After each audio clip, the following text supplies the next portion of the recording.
I think the buy online, pick up in store is something that people missed for quite some time, where we were so used to for a couple of years buying online, getting it shipped next day. But then people realize like friction there. It's like if you don't like something and you want to return it, then you have to deal with that whole mess. And then waiting for product to get fulfilled sometimes can be like a nerve-wracking, frustrating experience. Welcome to the E-Commerce Toolbox Expert Perspectives, a podcast by Noibu, where we explore the elite strategies and cutting-edge insights with our expert guests. Get ready to propel your e-commerce business to the next level with your hosts, Kailin and Philip. Welcome, everyone, to the E-Commerce Toolbox Experts Perspective. Joining us today, we have an entrepreneur with over 9 different businesses that he started, from retail to casual fine dining to the business that we'll likely be spending a lot of our time talking about today, which is a very successful e-commerce business called Hobbiesville. Joining us today is Edmond Georges. Welcome, Edmond. Thank you for having me. And just to introduce Edmond to everyone, obviously Edmond's an entrepreneur, but at Hobbiesville, he's the president and CTO, so overseeing all the technical decisions, which is why I think our first question today is about e-commerce platforms. So obviously you're operating in a competitive environment like e-commerce is as a whole. And just for context for the listeners, Hobbiesville is a place where you could buy Pokemon cards, Yu-Gi-Oh cards, and a lot of different collectibles. So obviously they're not manufacturing their own products. So when it comes to making technology decisions in such a competitive landscape, could you maybe talk to us about what some of those decisions were and why you made them? I think different considerations happen at different points in the kind of the revenue size of a business. Like when you first kind of get started, you're looking for like the easiest option to just get going and start selling, which, we started on Shopify. My co-founder spent about 6 years working in the Shopify Capital team. And so, us being in Ottawa, Shopify was obviously the go-to option, easiest to kind of get going and easiest to kind of scale with.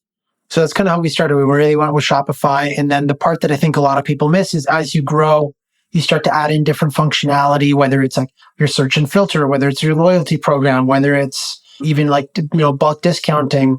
Shopify is kind of like the skeleton. And then you add on all these add-ons to be able to customize it to whatever you need in your industry. It makes sense. And as we look at your journey, you guys started during COVID. You were a pure play e-commerce. Obviously, brick and mortar wasn't super hot during the COVID, especially during the lockdowns here in Canada.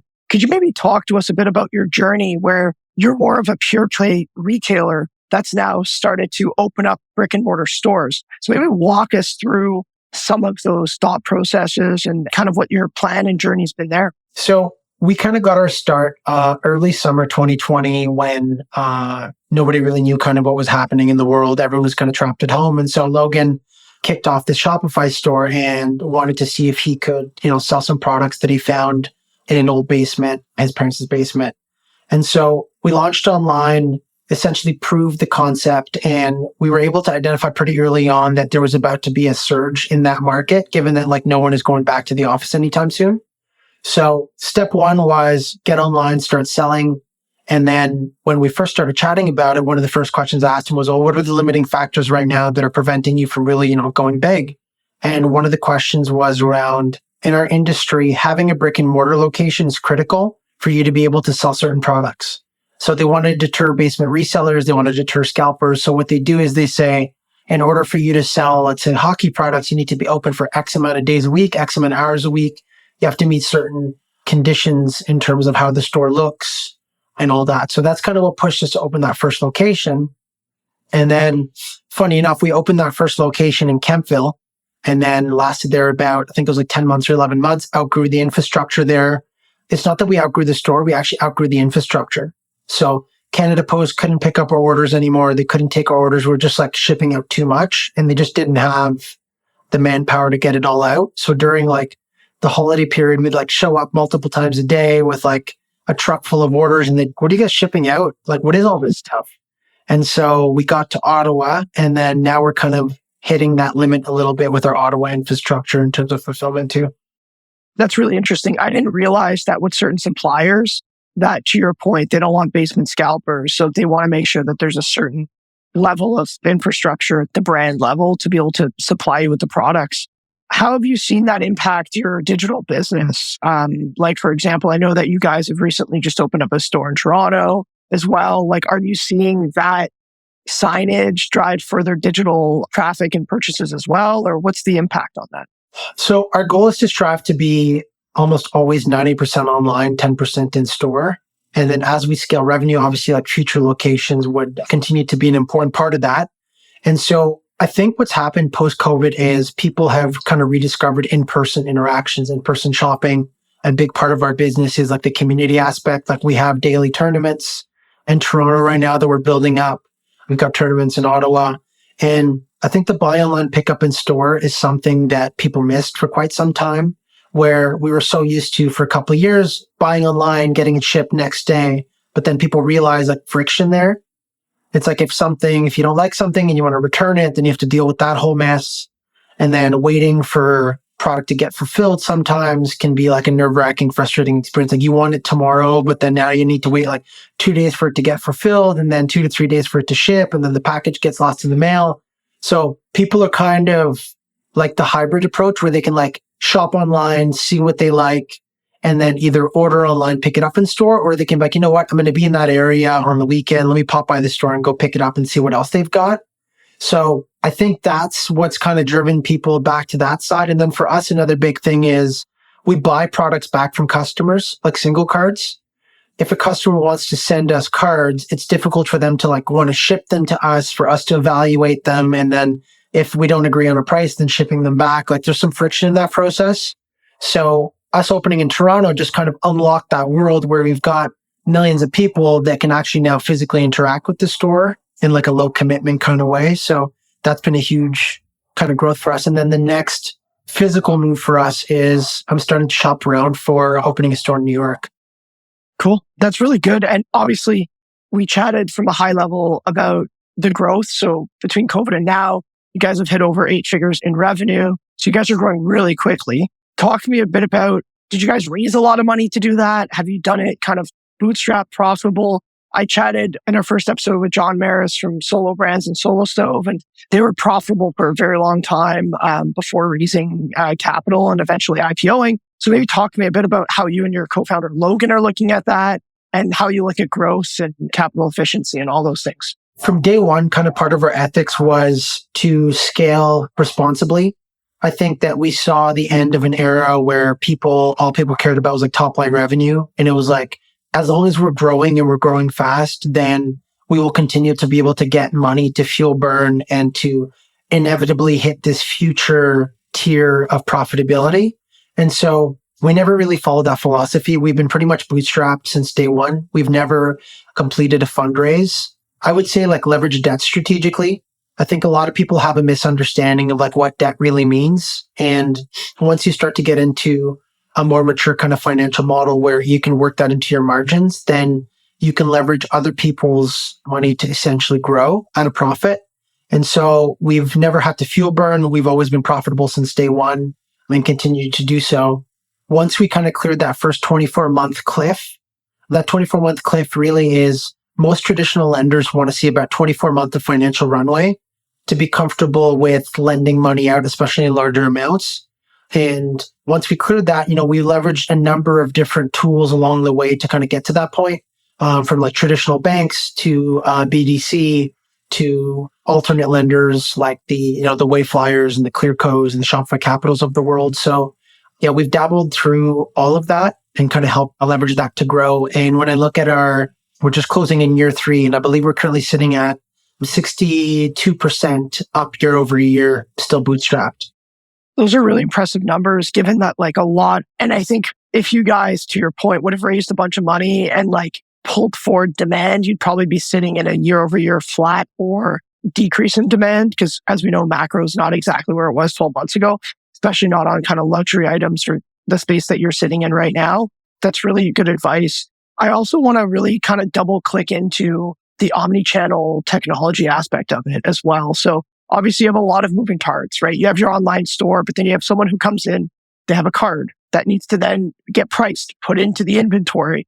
Like, how have you been able to architect all of that? And you don't have to name vendors or anything, just like strategically, like, how have you been able to leverage your background in technology and operating to really like architect that so it is seamless.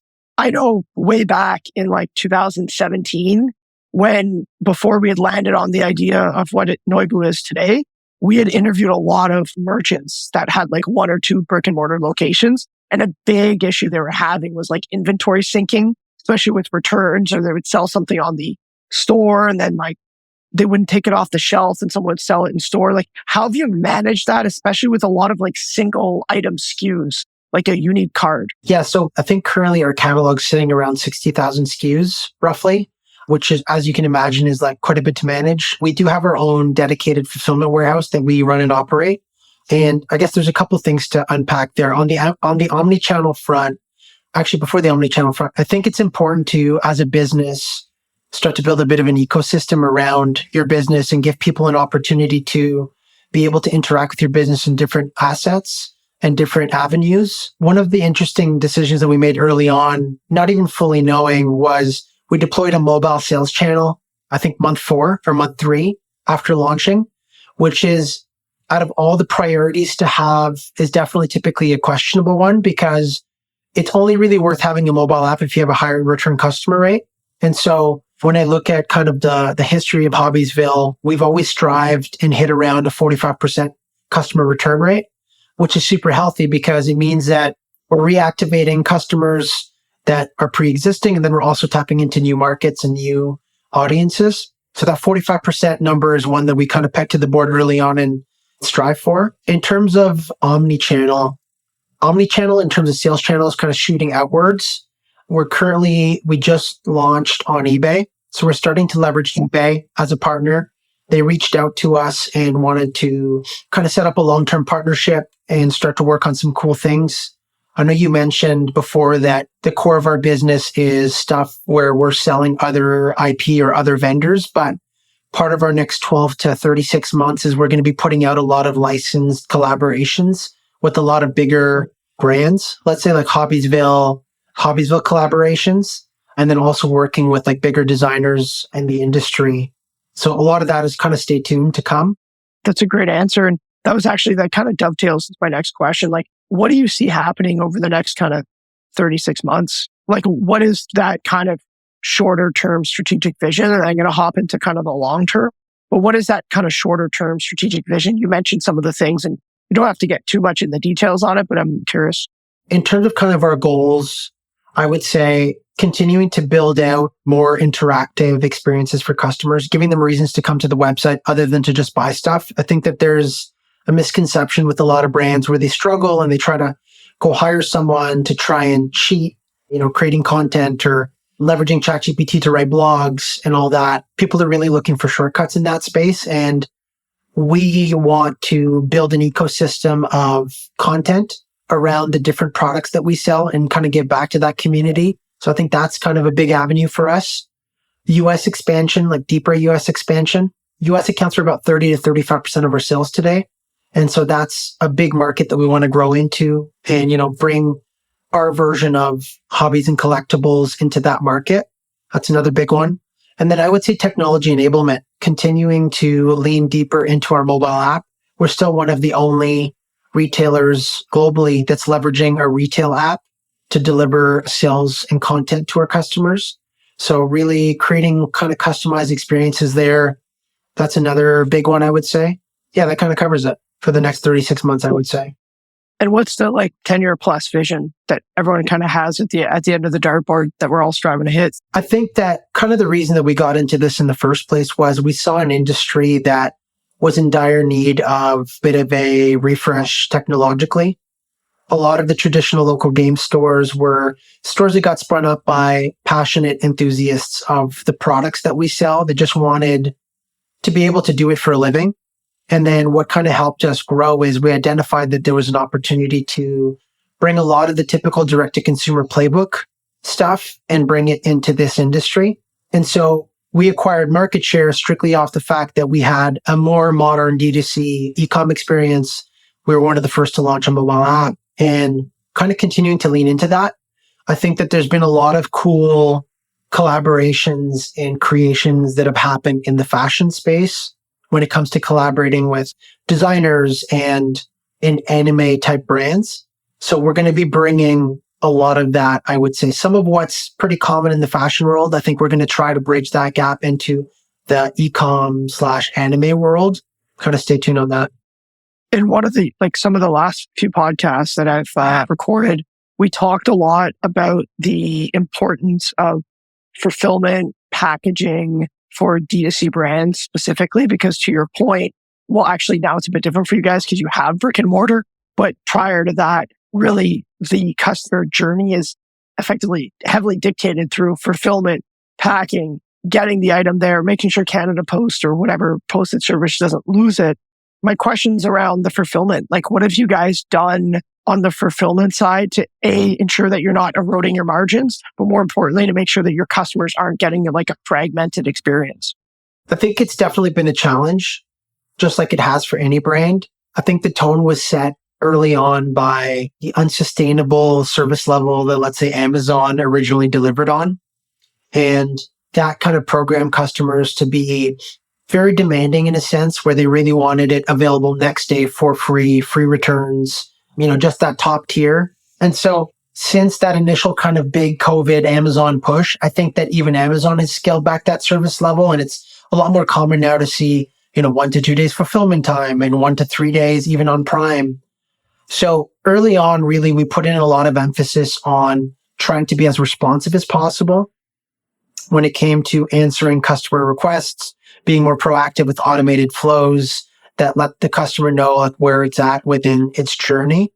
One of the challenges in our industry is we do a lot of pre-orders. So sometimes a pre-order might launch 90 days in advance, and a customer might have a retail product that's currently available with a pre-order product that only comes out within 3 months.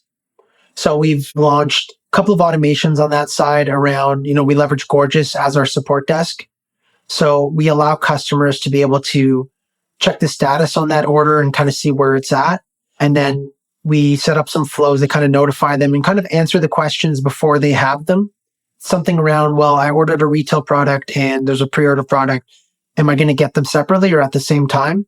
So whenever you get your order confirmation, it clearly states in there, frequently asked questions, am I getting them at the same time or not? So trying our best to get as much information as possible to the customer and being as responsive as possible through support. I think as long as the expectation is set that most customers are pretty reasonable and understanding, other than the ones that obviously are trying to, let's say, abuse a certain policy, I think most people are pretty fair and understanding as long as they know what they're getting into. No, that makes a ton of sense. I think your point on Amazon scaling back, I think that was a low interest rate environment situation where everyone was just kind of burning cash to try and compete for market share and pull forward demand. And to your point, it's all kind of correcting itself. Obviously, you guys sell to, it's more of a considered purchase. It's highly collectible stuff. It's not impulsive. Someone scrolling on Instagram and decides to invest a couple $100 in Pokemon cards for the first time. Maybe that happens, but it's probably the exception, not the rule. What's top of mind for you right now from a challenge standpoint that could likely resonate with the people listening? What is kind of the number one challenge that you guys are facing right now, and how are you thinking about solving it? I think it's just the nature of the world right now. There's a lot of pressure on everyone, whether it's an individual or a business, to continue to be financially solvent. And labor costs are up, carbon tax is up, insurance is up, prices on everything is up. And as a business, the hardest part to balance is making sure that your staff are good, but then your customers are happy and that the pricing remains reasonable. And so I think in some cases, the tighter that people's budgets get, the more financially conscious that they are. And so that's, I would say, the hardest part of being kind of an entrepreneur or small business owner in 2023 is that financial balance. And there's just so many macro factors that are directly affecting our ability to not only stay alive, but also continue to grow and continue to offer, new opportunities and new product segments and benefits back to the staff and all that. I'd say that financial umbrella that's hanging over everyone's shoulders is affecting every single industry and the labor market too, right? I agree. And I think obviously you guys not having raised a ton of money, I think there's a lot of people that have this struggle, but they have a board full of people as well that are kind of pressuring them to do some things. So I think that makes a ton of sense. Getting into my last question as we look to wrap it up, we didn't touch on that. You have a pretty impressive, extensive background in cybersecurity. How have some of those things and lessons maybe you learned from that industry influenced how you've looked at Hobbiesville? I think the e-commerce space, the direct-to-consumer space, is incredibly challenging when it comes to chargebacks. Not a lot of people actually even know what chargebacks are, but the long and short of it is there's a number of different codes when it comes to a charge on your credit card. If you open your credit card statement and there's a charge that you don't recognize, you can call your bank and say, I never ordered this. This is fraudulent. And then the bank goes and does their due diligence. And then what happens is they actually pull that money out of the bank account of the merchant that processed the transaction. So as a Shopify merchant or any kind of e-commerce merchant, you're required to not only be a business expert, a finance expert, an HR expert, you're also required to be a technology expert that also understands fraud and risk and cybersecurity. So as a merchant, you get a lot of information or sometimes minimal information when an order is placed, and you're expected to make an educated guess on whether or not you should actually ship this order. And so my background in cybersecurity is what we kind of always leverage in terms of understanding the information that's presented to us. So if an order comes through and it says this individual is 200 kilometers away from their billing address and the delivery address doesn't match the billing address, and they're leveraging a proxy that is in New York City, but the order is getting shipped to Toronto and it's getting shipped to a PO box, that might mean something to me, but it might not mean something to the next merchant who's just a regular merchant, sells candles online, set up a Shopify store. And so what we've done internally is we have defined playbooks when it comes to identity verification and verification of delivery address and billing address. So we've got, a number of things that we've done internally just to kind of validate that, but it's still a challenge and something that we deal with daily. I'd say the biggest trend that's popping up now is a chargeback for a code called items not as described. There's no explanation behind it. It's just a customer can just say, not as described. And all we have as a business owner as a recourse is we try to send the information, try to show what was shipped, but just imagine the amount of overhead it takes to document and track a lot of those things. That's a great answer, Edmond. Honestly, it was a pleasure chatting with you. I know we've crossed paths, whether on LinkedIn or at events, and it was a great chatting with you for the first time. I really appreciate it. I'm sure everyone listening did as well. And thanks and best of luck with Hobbiesville moving forward. Appreciate that. Thank you. The E-Commerce Toolbox Expert Perspectives is brought to you by Noibu. To find out more about Noibu and how we can help you debug your e-commerce site and rocket your revenue, visit www.noibu.com. That's Noibu.com. And then make sure to search for the E-Commerce Toolbox Expert Perspectives on Apple Podcasts, Spotify, Google Podcasts, or anywhere else podcasts are found, and click subscribe so you don't miss out on any future episodes. On behalf of the team here at Noibu, thanks for listening.